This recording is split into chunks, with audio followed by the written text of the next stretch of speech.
Rookie mini. I said the rookie mini camp. Yo, what's going on, y'all? It's your boy Q back at y'all with another video. Please like, comment, share, subscribe, man. You know the vibes, bro. You know the vibes, man. It's July 23rd, which means there's only a couple more weeks left until the preseason of the NFL kicks off. I'm excited, man. It's been a minute since we've gotten some football, bro. So, you know what I mean? But that aside, though, the Philadelphia Eagles' first day of reporting to camp was actually today. I actually didn't even find out about this until like 12 o'clock today when I was at work and shit. But the Philadelphia Eagles, man, will start training camp today. And I just wanted to get on here and talk about the position battles that I'm looking forward to personally to look out for during this training camp. I'm gonna try to drop as many videos as I can on training camp on like who's winning, who's in the lead, and all that, because that all that could change. You know what I mean after the training camp, just depending on how everybody performs. But it's do or die for these guys right now, man. But a couple of interesting battles though, bro. I ain't gonna lie. Now, I want to start off with the right guard spot. Right now the candidates is Matt Hennessy, Tyler Steen, Mekhi Becton, Max Scarping, and Trevor Keegan, the guy that we drafted this year in the draft. Um, Me personally, I heard a lot of great things out of minicamp about Tyler Steen and how he's picking up the offense and the schemes and all that shit. So as of right now, I do believe that Tyler Steen is in the lead for the right guard spot for the starting spot. Um, Matt Hennessy though he's also one to look out for because he has a lot of experience and he's also played center as well when he was with the Atlanta Falcons. So that could also be a name that you could probably kind of keep an eye on for that spot. One of my favorite signings of the offseason that people don't really talk about, Mekhi Becton. A former first round pick of the New York Jets, didn't really work out over there. Had a lot of injury history and all types of shit going on. And it's the Jets, bro. Come on, the Jets are trash, but he was a first round pick. Okay, so let's not forget that. All right, and the dude has some talent. Okay, because he was also performing very well in mini camp as well. Um, the guy that I really didn't hear too much about was actually Matt Hennessy. It's been very quiet on Keegan. I be forgetting he on the team sometimes, and I think we must have just picked up Max Sharpington. I don't even know who the fuck that is, but Mekhi Becton, man, that's one name to look out for, but it would be very hard for me to see him beating out Tyler Steen for that spot though, because Tyler Steen he played decent towards the little playing time that he did get last year. He got in a few times. He played decent. Okay, so with Mekhi Becton though, I could really see him being used as like that swing tackle, kind of like whenever you need a position of need filled at left tackle or guard or whatever the case may be, you could probably just throw Mekhi Becton in there right quick, and you'll be straight. But as Mekhi Becton as a starter, I don't know about that. I'm very iffy on that, just based off of his injury history too. So that'd be an interesting camp battle to watch, man. But I think Tyler Steen will win that job. At the end of the day, though, I think he's gonna be the starter. Okay, this is one of the most interesting battles in training camp. It's not the wide receiver one and two because we know Smitty and Brown are the clear cut wide number one and twos. Okay, but who is going to be the third wide receiver? The Philadelphia Eagles signed Paris Campbell. They worked out John Ross. Joseph Nagaya is still there. I'm butchering that name, crazy. Anaya Smith got drafted in the fourth round this year. Johnny Wilson, sixth round, and then Britton Covey is still here, of course. But I think Britton Covey is going to be on the team, so I really think it's between Paris Campbell, John Ross, and Joseph Natagai, whatever the fuck, and Anaya Smith. But the mini camp, when I was looking at reports and all that, I seen that I said Jalen Brown. AJ Brown and Devontae Smith really like Paris Campbell. You know what I mean? Paris Campbell is an experienced vet. You know what I mean? He played with the Colts for a little minute. He had a couple of decent seasons here and there. I just think that he had a lot of injury history and all that too. He had a lot of injuries and shit. But my whole thing with the Philadelphia Eagles is you got rid of Quez Watkins, deservingly so, because Quez Watkins wasn't performing. I'm just wondering how much more better do you expect a Paris Campbell to be than Quez Watkins? You know what I'm saying? And the thing with the Philadelphia Eagles in the wide receiver 3 spot, for me, really, it's just like the Philadelphia Eagles don't throw to the wide receiver 3 like that. It's just, I really do feel like the Philadelphia Eagles need to, like, if I was the Philadelphia Eagles, this is what I would do, right? I would probably give the spot to a receiver that can block. Okay, you have speed, you have all that already with Brown and Smitty, and you guys already just signed those. You just did them two already just signed the big contracts and shit. I just think you need a receiver that's gonna do that dirty work. Like when we went to the Super Bowl that one year with what was his name, Zach Pascal. I really like Zach Pascal as that number. Was he like the fourth? He might have been the fourth receiver on that team though. Really the third kinda, cause I mean Quez, he did some things here and there, but a guy like that, a guy that can do the dirty work, man. We need somebody like Zach Pascal, bro. Zach Pascal is not. He don't care about how many targets he get or how many catches he gets. He's just there to do the dirty work. That's a player that we need at wide receiver 3.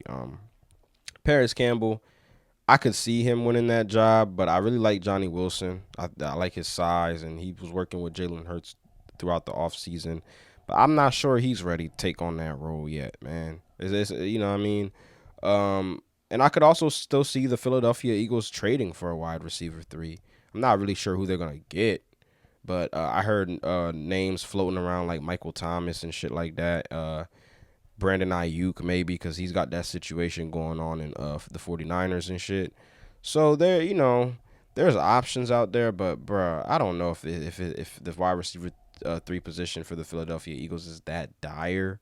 I just feel like you go into the season with what you have, and then if there's an injury that happens or whatever the case may be, then you probably trade for somebody. But who could I see winning this job? My prediction, I think I might have to go with Paris Campbell as of right now. He's the most experienced player out of the bunch. I haven't seen shit out of Anaya Smith. He hadn't even played all mini camp. Johnny Wilson, I'm not sure he's ready yet. He's kind of a raw prospect, and Britton Covey, man, he's already on the squad. Okay, now with the cornerback 2 position. Now I know you guys heard that during mini camp or whatnot, they had Bradbury trying out at safety and shit. So you already kind of figure how the Eagles are getting ready to go about this motherfucking James Bradbury situation. I could definitely see James Bradbury being moved very, very soon, or even cut, or he could just be like a 4th cornerback on this team. I think the Philadelphia Eagles have lost complete faith in him. Right now, I think Quinyon Mitchell, I just think because of his first round billing, and I feel like he's more experienced. He's more experienced than most cornerbacks that come into the league. So I feel like if you just throw him out there and just let him make mistakes and stuff like that, as long as the mistakes aren't like super detrimental to the team, I feel like you just let him go out there and learn and pick up on some shit, and yeah, you just go from there. Keely Rango, I could also see Keely Rango being a candidate for the number 2 corner spot outside of Darius Slay. Keely Rango, he does have that experience. He played decent in the little action that he got last season as well. So I could see him being a potential candidate as well for that outside corner spot. Isaiah Rodgers is another guy. I thought going in when we with the gambling issue, when he came back from all that, I was under the impression that Isaiah Rodgers was going to be playing in the slot, but it seems to me like the Eagles have other plans for him, I guess. I don't know. So he's also in contention for that outside number 2 spot. But I definitely think that Quinyon Mitchell should definitely win that spot. I would be a little concerned if he didn't win that spot because we just drafted you 22 overall and you were the first cornerback taken off the board. And people been saying you nice. So I want to see some. So Quinyon Mitchell, you better win that job. No bullshit. Now, slot corner is the interesting battle, though. Now, you got Avonte Maddox, who just signed a minimum deal with the Philadelphia Eagles. I'm gonna just start off by saying this with this slot corner battle. I'm over the Avonte Maddox thing. I don't know how y'all feel about it, man. The injury history is just too much. I think we need to move on, okay? Now, we just drafted Cooper DeJean, and I think that Cooper DeJean is going to win this job hands down. You can use him in so many different areas of the field. You can use him at safety. You can put him in the slot. You can put him outside. So I think Cooper DeJean, because of his versatility, you know what I'm saying? I think Cooper DeJean wins the slot position, the slot cornerback position, and he should win that shit. He was really supposed to be a first-round pick, no bullshit. I don't know what the fuck happened, but y'all done fucked up letting us get Coop. But Avonte Maddox, I don't think Avonte Maddox is making the team. I'm sorry, Dallas Goddard. You're gonna have to find another roommate, brother. I don't think Avonte Maddox is making the team. Okay, I'm sorry. I'm just go off rip like that. Zach McPherson. Now, if you guys remember Zach McPherson, he was drafted in like the 4th round, and the thing with Zach McPherson is he got injured that 1 year. I think it was in preseason. I believe. And we never really got to see dude play. You know what I'm saying? But when he did play, he wasn't terrible. You know, he's more. But you know, the only place you can really put Zach McPherson because of his size is in the slot cornerback position. And I'm not really sure how Zach McPherson is gonna look when he come back. Okay, so I'm iffy on that. You know what I'm saying? Eli Ricks, man, is another cornerback that's competing for the slot position. Now, the thing with Eli Ricks is I like Eli Ricks, you know, size and all that shit. You know, he's a decent cornerback, you know, but I still think he needs a little more work. And if they brought him back on the practice squad, I think that would be very, very, very nice. I just don't think he's quite ready to play in the NFL full time just yet. Okay, he could be a good backup, you know what I mean, or he could just be on the practice squad and he just gets moved up when an injury happens. He had a couple of good games last year, but when the Philadelphia Eagles were falling apart, he was like one of the main issues on the defense that I saw. He was burnt toast. Okay, he bites on the double move a lot. You know what I'm saying? It's crazy. So Eli Ricks needs a little work. Mario Goodrich, that's a stretch. I think that's another practice squad candidate.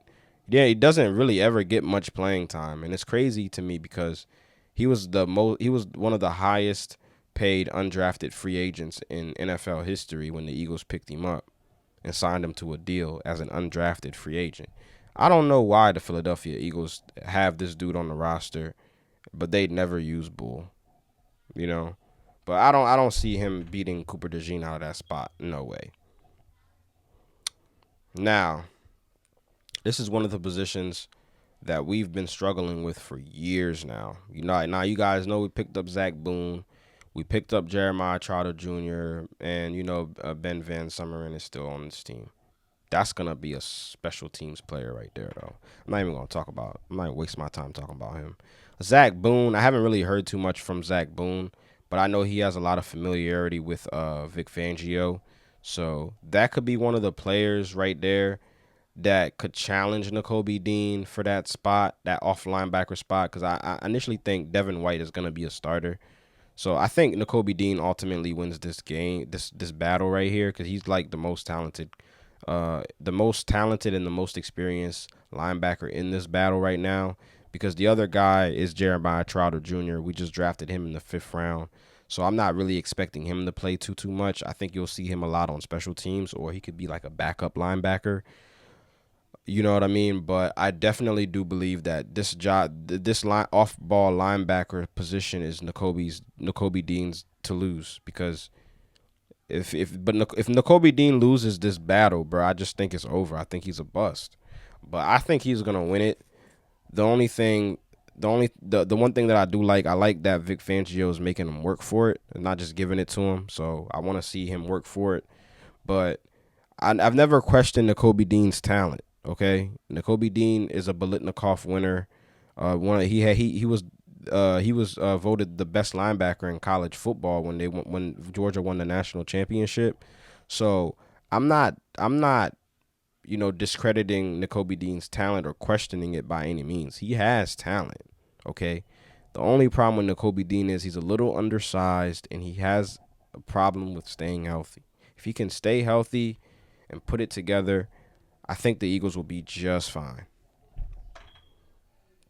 Now, tight end 2. This is going to be the last position battle I'm going to talk about. And I'm going to let y'all go about y'all merry day. Tight end 2 position. This is going to be a very interesting camp battle as well, I believe. You got Grant Calcaterra. We signed CJ Uzama from the Jets. And we got Albert O. And we still got EJ Jenkins here. Now, I think EJ Jenkins is probably going to be a practice squad player, so I'm not going to really discuss him. Albert O, though, is a very interesting one. Now, he's been floating around the Eagles organization for quite the while now.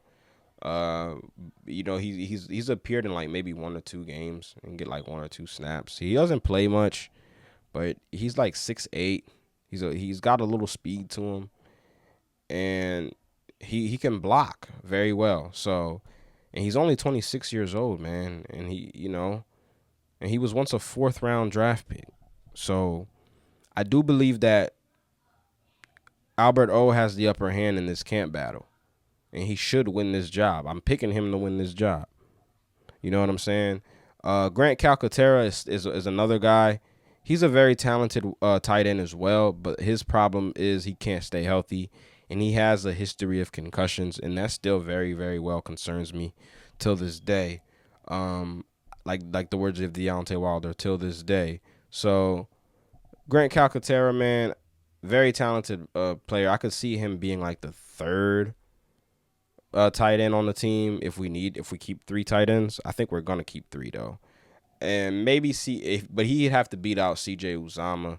CJ Uzama has experience playing in the league, so that would be a very interesting camp battle to look out for. But that's gonna be interesting. You know what I'm saying? But that's pretty much it, man. Thank you guys for checking out the video, man.